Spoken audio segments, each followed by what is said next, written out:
Mira tu reloj. No el de la pared, el de la historia. Han pasado 16 años. 16. Una niña que nació el día que Paraguay jugó su último mundial hoy tiene edad para votar, para sacarse el carnet de conducir, para enamorarse. 16 años en los que el fútbol paraguayo desapareció del mapa grande. Rusia 2018, fuera. Qatar 2022, fuera. 3 mundiales seguidos viendo el torneo por televisión, como tú y como yo, desde el sofá. 3 mundiales de silencio, de olvido, de ya no son lo que eran. Y ahora para, respira, porque te voy a contar algo que va a cambiar por completo la forma en que miras a esta selección en los próximos 15 minutos. Hace exactamente 1 año y medio, en agosto de 2024, Paraguay era una de las peores selecciones de toda Sudamérica. Penúltimo lugar, 5 puntos en 6 partidos. Una vergüenza, hundida en el fango, sin rumbo, sin alma, dada por muerta por absolutamente todo el mundo. Nadie, escúchame bien, nadie daba un peso por ellos. Y te voy a demostrar, con datos, con nombres, con números que no mienten, que hoy ese mismo equipo, esa misma camiseta albirroja, es uno de los grandes tapados de todo este mundial. El equipo que las favoritas no quieren cruzarse ni en pintura.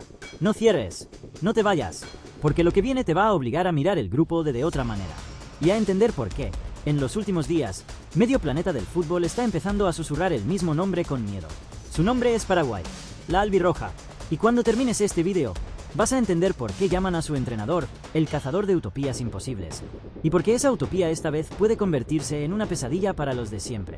Dale a suscribirte ahora mismo, porque esto no te lo van a contar las grandes cadenas que solo saben hablar de Brasil, de Argentina y de las estrellas de Instagram. Empezamos. Vamos a poner las cartas sobre la mesa desde el minuto 1, porque me gusta que sepas exactamente de qué te estoy hablando. Para entender el milagro, primero tienes que entender el agujero. Cuando Gustavo Alfaro agarró a este equipo en agosto de 2024, Paraguay estaba penúltima en la tabla de las eliminatorias sudamericanas. A un paso del abismo. Llevaba 3 mundiales sin clasificar. La afición estaba harta, rota, sin fe. Era un cadáver futbolístico. Y ahora agárrate, porque aquí viene el primer mazazo. Léelo despacio. Ese mismo equipo, ese cadáver, cerró la eliminatoria clasificado al mundial, sexto, con 28 puntos y con el mismísimo puntaje que Colombia, que terminó tercera. La diferencia de gol fue lo único que los separó del podio sudamericano. Pasaron de la penúltima posición a la gloria en cuestión de meses. ¿Sabes lo difícil que es eso? ¿Sabes cuántas selecciones se hunden y no vuelven a levantarse jamás? Paraguay lo hizo, y lo hizo de la peor situación posible. Pero esto no va de una tabla, esto va de una transformación, de una resurrección, porque lo que construyó este hombre en año y medio no tiene comparación en el continente, y te lo voy a demostrar con el dato más demoledor que vas a escuchar hoy. Primera bomba. Atención. Desde que Alfaro tomó el mando, Paraguay encadenó un invicto histórico de 9 partidos sin perder. 9. ¿Sabes lo que significa eso en la eliminatoria más dura del planeta? La sudamericana, donde cualquiera te muerde, significa meses enteros sin que nadie pudiera tumbarlos. Y con ese invicto, Alfaro superó el récord de Sergio Marcarián. 7 partidos invictos rumbo a Corea-Japón 2002, e igualó la histórica marca de Paulo César Carpegiani, que enlazó 9 sin caídas camino a Francia 98. Casi 3 décadas después, este equipo desempolvó una de las rachas más legendarias de la historia del fútbol guaraní. Pero espera, que esto se pone mucho, mucho mejor. Porque te voy a hacer una pregunta. ¿Contra quién consiguió ese invicto? ¿Contra equipos de relleno? No. Agárrate a la silla. En esa racha, Paraguay le ganó 1-0 a Brasil, al pentacampeón, en su casa, en Asunción. Le ganó 2-1 a Argentina. ¿A quién? A la campeona del mundo, a la de Messi, la que levantó la copa en Qatar. Le ganó 2-0 a Uruguay, la garra charrúa. Y le ganó 2-1 a Venezuela y 2-0 a Chile. Empató sin goles con Uruguay de visitante, empató con Ecuador, sacó un punto de la altura imposible de Bolivia. ¿Te das cuenta de lo que estoy describiendo? Este equipo, en menos de 1 año, le ganó cara a cara a Brasil, a Argentina y a Uruguay. A los 3 gigantes históricos de Sudamérica. Los 3. Deja que eso te cale hondo. Y aquí está la pieza que lo cambia todo. El dato que conecta toda esta historia. Su campaña como local fue una fortaleza. Paraguay terminó su campaña en casa con una sola derrota. 6 victorias, 2 empates y apenas una caída. La menor cantidad de derrotas de local en una eliminatoria del siglo XXI. Una sola derrota en todo el ciclo en su estadio. Convirtieron el Defensores del Chaco en un búnker, en un muro, en un infierno para cualquiera que pusiera un pie ahí. Pero un milagro no aparece de la nada. Tiene un arquitecto, y aquí es donde la historia deja de ser una selección ordenada y se convierte en algo que asusta de verdad. Porque tienes que conocer al hombre que firmó esto. Se llama Gustavo Alfaro, Argentino, 63 años, y aquí viene el detalle que te va a poner la piel de gallina. Este hombre es un especialista en levantar muertos y meterlos en mundiales. No es opinión, es su currículum. En 2020, en plena pandemia, sin pretemporada, sin amistosos, agarró a un Ecuador en crisis que se había perdido el Mundial de Rusia y lo clasificó a Qatar 2022. ¿Y sabes a quiénes hizo debutar en esa selección? A Moisés Caicedo, a Piero Hincapié, a Gonzalo Plata. Sí, los mismos cracks que hoy valen cientos de millones. Él los puso ahí. Él construyó esa columna vertebral. Y ahora, este mundial será su segunda Copa del Mundo consecutiva con 2 selecciones distintas. Lo dejó Ecuador en Qatar. Lleva a Paraguay a 2026. ¿En cuántos técnicos del planeta puedes confiar así de ciego para un mundial? En poquísimos. Casi en ninguno. Por eso lo apodan el cazador de utopías imposibles. Porque caza lo que nadie cree posible. Y su receta es de una claridad brutal. Orden defensivo, un bloque corto que asfixia, contraataques directos como puñaladas, confianza ciega en los jóvenes y un discurso motivacional que convierte a 11 individuos en una sola bestia colectiva. Lo mismo que hizo con la Tri, lo está haciendo con la albirroja. Y está funcionando otra vez. ¿Empiezas a entenderlo? Pero un muro no se sostiene solo con un entrenador. Se sostiene con hombres. Y aquí viene lo bueno, porque te voy a presentar, uno por uno, a los 26 guerreros que Alfaro eligió para esta cruzada. Y vas a ver que esto no es talento suelto. Es un bloque. Es una máquina. Empecemos por la última línea, por el muro. El capitán, el líder, el alma, Gustavo Gómez, central del Palmeiras de Brasil, uno de los defensas más respetados de toda Sudamérica, un tipo que en su club levanta títulos y mete goles de cabeza como un delantero. A su lado, experiencia de 1000 batallas continentales, Junior Alonso, del Atlético Mineiro, Omar Alderete, que juega nada menos que en la Premier League con el Sunderland, Fabián Balbuena, del Gremio, José Canale, del Lanús, Juan Cáceres, del Dinamo de Moscú, Gustavo Velázquez, del Cerro Porteño, y Alexandro Maidana, de Talleres. Una muralla de nombres curtidos en Europa, en Brasil, en la Libertadores. Bajo los 3 palos, la garantía, Roberto Gatito Fernández, el veterano del Cerro Porteño que fue titular durante la clasificación, peleando el puesto con Orlando Gil, del San Lorenzo, y Gastón Olveira, del Olimpia. La portería, blindada. Y ahora subimos al mediocampo, al corazón de la bestia. Aquí está una de las joyas que tienes que tatuarte en la memoria. Diego Gómez, mediocampista del Brighton y Hove Albion de la Premier League inglesa. 22 años, ya reconocido como uno de los mejores jóvenes de su club, llamado a ser el motor de esta generación. Junto a él, músculo y jerarquía. Andrés Cubas, del Vancouver Whitecaps, Damián Bobadilla, del Sao Paulo, Mauricio Magaláes Prado, del Palmeiras, Brian Ojeda, del Orlando City, Matías Galarza, del Atlanta United, y el experimentado Alejandro Cacu Romero, del Alain. Un mediocampo que corre, que muerde, que recupera y que también sabe jugar. Pero atención, porque ahora llegamos a la chispa, al desequilibrio, a la magia. Y aquí está la joya, Julio Enciso. Memoriza ese nombre. Delantero del Racing de Estrasburgo francés, considerado la mayor promesa del fútbol paraguayo, un chico capaz de inventarse un gol de la nada, de romper un partido cerrado con un destello. Es el estandarte, es el futuro, y ya es presente. Y no está solo. A su lado, un arsenal de variantes que es la envidia de muchos.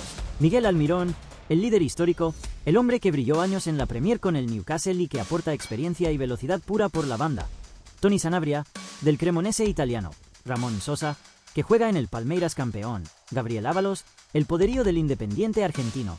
Gustavo Caballero, potencia desde el Portsmouth inglés. Alex Arce, en un momento goleador imparable en el Independiente Rivadavia.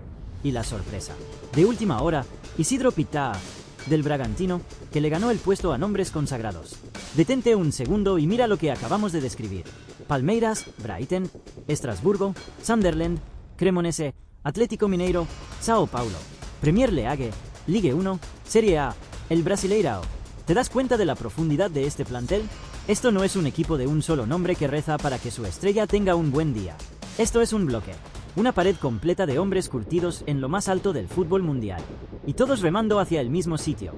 Pero te dije al principio que esto no iba solo del pasado glorioso ni de la clasificación. Va de ahora. Va de por qué, justo en estos días, antes de que ruede el balón, el mundo del fútbol está empezando a señalar a Paraguay como el gran tapado del torneo. Atemos cabos. Porque hasta aquí podrías decirme, vale, tienen buenos jugadores y un buen técnico, pero todas las selecciones los tienen. No, escúchame bien. Porque ahora viene la parte donde te demuestro que esto es real, que no me lo invento yo. Lo dicen los expertos. Lo dicen las casas de análisis. Lo dice el continente entero. Paraguay cayó en el grupo D, junto al anfitrión Estados Unidos, junto a Turquía y junto a Australia. Y mira lo que está pasando con ese grupo. El grupo D del Mundial 2026 se considera uno de los más equilibrados e impredecibles de toda la Copa del Mundo. Estados Unidos parte como favorito por jugar en casa, pero Paraguay, Australia y Turquía llegan con argumentos de sobra para competir. ¿Y dónde colocan a Paraguay? Los analistas la señalan como candidata a pelear hasta el final por la clasificación, respaldada por la solidez defensiva que mostró durante las eliminatorias sudamericanas. La defensa, siempre la defensa, el sello de Alfaro. Y aquí está el detalle que más debería preocupar a los de siempre. El propio Mauricio Pochettino, técnico de Estados Unidos, reconoció tras conocer el sorteo la complejidad de enfrentar a Paraguay, recordando que ya se midieron recientemente. Piénsalo, el anfitrión, que juega en casa, ante su gente, con toda la presión y todos los focos, y su entrenador hablando con respeto, casi con cautela, del rival sudamericano. Eso no pasa por casualidad. Eso pasa porque Paraguay incomoda, porque Paraguay muerde, porque nadie quiere debutar en un mundial contra un equipo de Gustavo Alfaro. Y ahora ponte en el lugar del otro. Eres una favorita. Llegas al mundial con todo el cartel, con toda la presión, con todo el peso de la historia sobre la espalda. Y en algún momento del torneo te toca cruzarte con un equipo que casi no encaja goles, que tiene un bloque de hierro, que viene de ganarle a Brasil, a Argentina y a Uruguay en la misma eliminatoria, que está dirigido por un técnico que nunca falla en clasificar y que no tiene absolutamente nada que perder porque hace año y medio estaba muerto. ¿Cómo te sientes? ¿Tranquilo? ¿O sientes que ese partido puede ser tu tumba? Ahora bien, voy a ser honesto contigo, porque este canal no te vende humo. Paraguay tiene una grieta, y tengo que decírtela: el gol. Es un equipo de identidad profundamente defensiva, de orden, de bloque corto, que a veces sufre para transformar todo ese trabajo en goles claros. Firmó varios empates sin goles en la eliminatoria. Le cuesta, a ratos, ser contundente arriba. ¿Es su debilidad? Sí. Y hay otra incógnita, la portería, donde Alfaro todavía duda entre la experiencia de Gatito Fernández y la apuesta por Orlando Gil. Pero déjame que te lance la pregunta incómoda, la misma de siempre, la que el fútbol responde una y otra vez. En un mundial a partido único, donde una eliminatoria se decide por un solo detalle, por un solo error, ¿qué prefieres? ¿Un equipo que mete muchos goles pero encaja muchos? ¿O un muro que no te deja respirar, que te ahoga 90 minutos y que con un solo contraataque de Enciso o un cabezazo de Gustavo Gómez te puede mandar a casa? Los mundiales no los ganan los que más golean. Los ganan los que mejor defienden y mejor sufren. Pregúntale a Grecia en la Eurocopa. Pregúntale a Uruguay en Sudáfrica, donde justamente Paraguay llegó a cuartos. Pregúntale a cualquiera que haya levantado un trofeo a base de orden y carácter. Y hay un detalle final, casi cinematográfico, que cierra esta historia y que pone la piel de gallina. ¿Sabes cuál fue el mejor mundial de Paraguay? Sudáfrica 2010. Llegaron a cuartos de final, su techo histórico, y cayeron por la mínima, 1-0, ante España, fallando un penal en un partido dramático ante la que después sería campeona del mundo. Estuvieron a centímetros de la semifinal, a un penal de la historia. Y 16 años después, esta generación, la de Enciso, la de Diego Gómez, la del muro de Alfaro, vuelve con una cuenta pendiente, con una herida abierta, con la sensación de que el guión todavía no se ha terminado de escribir. Así que dime tú, un equipo que resucitó desde la penúltima posición, que encadenó 9 partidos invictos, que le ganó a Brasil, a Argentina y a Uruguay en la misma eliminatoria, que tiene una de las defensas más sólidas del continente, dirigido por un técnico que jamás ha fallado en llevar selecciones al Mundial, con joyas en la Premier, en Francia, en Italia, en Brasil, que el propio anfitrión mira con respeto, que los expertos colocan como candidato serio a avanzar. ¿De verdad me vas a decir que las favoritas son solo las de siempre? ¿O empiezas a pensar, como cada vez más gente en todo el continente, que esta vez la albirroja no va a participar, va a incomodar, a asustar, a llegar más lejos de lo que nadie imagina? Yo no te digo lo que tienes que pensar. Te he dado los datos. La resurrección real. El invicto real. Las victorias reales contra los gigantes. Los nombres reales, los 26, uno por uno. El técnico real con su currículum mundialista. Las piezas están sobre la mesa. Únelas tú. Cuando empiece el mundial. Cuando veas a Gustavo Gómez sacar de cabeza un balón imposible en su área. Cuando veas a Diego Gómez recuperar una pelota que parecía perdida en el mediocampo. Cuando veas a Enciso encarar a un defensa y romperle la cintura. Acuérdate de este vídeo. Y pregúntate una sola cosa. ¿Estamos viendo a un invitado más que viene a hacer turismo? ¿O estamos viendo al equipo que va a romper todos los pronósticos y a dejar a las grandes con cara de tontas? Si crees que Paraguay va a llegar lejos en este mundial, suscríbete ahora mismo y dale a la campana. Porque vamos a vivir este torneo partido a partido. Juntos, gol a gol. Y escríbeme en los comentarios, ¿Cuál crees tú que es el equipo de Latinoamérica que va a llegar más lejos en este mundial? ¿Paraguay? ¿Argentina? ¿Brasil? ¿Ecuador? ¿Te atreves a apostar por el tapado? ¿Por la sorpresa? ¿Por la utopía imposible? Te leo abajo. Comparte este vídeo antes de que ruede el balón, porque cuando todo esto pase, vas a poder decir que lo viste venir aquí primero.